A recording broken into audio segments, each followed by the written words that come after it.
कोल्हापूर जिल्ह्यातील लोकसभेच्या दोन्ही जागा शिवसेना शिंदे गटाकडे कायम राहिल्या आणि मुख्यमंत्र्यांच्या कोल्हापूरच्या फेऱ्या वाढल्या।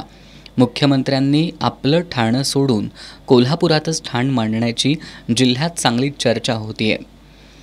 आज जाहीर प्रचाराच्या अखेरच्या दिवशी सकाळी कोल्हापूर शहरात मुख्यमंत्र्यांच्या सहभागातून दुचाकी रॅलीचं आयोजन करण्यात आलं होतं।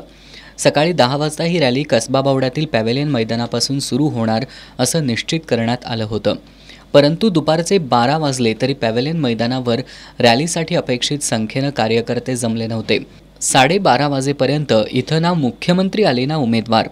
अखेर पॅव्हेलियन मैदानावर जेवढे लोक जमले होते त्यांना दसरा चौकातून रॅली सुरू होणार असल्याचा निरोप आला आणि ते दसरा चौकाकडे रवाना झाले। दसरा चौकातून मुख्यमंत्री एकनाथ शिंदेंच्या सहभागातून रॅली सुरू झाली। पूर्व नियोजनानुसार ही रॅली पॅव्हेलियन मैदानापासून सुरू होऊन शहराच्या प्रमुख मार्गावरून फिरून छत्रपती शिवाजी महाराज चौकात संपणार होती। परंतु रॅलीला मिळालेल्या कमी प्रतिसादामुळे निवृत्ती चौकातच रॅली विसर्जित करण्यात आली। या रॅलीमध्ये शिवसेना शिंदे गट आणि राष्ट्रवादी काँग्रेस अजित पवार गटाचे कार्यकर्ते दिसत होते। रॅलीत भाजपच्या कार्यकर्त्यांचा सहभाग फारसा दिसून आला नाही। रॅलीच्या पूर्वनियोजनानुसार पॅव्हेलियन मैदानातून रॅली सुरू करत कसबा बावड्यातून शक्तीप्रदर्शन करण्याचा महायुतीचा प्लॅन होता।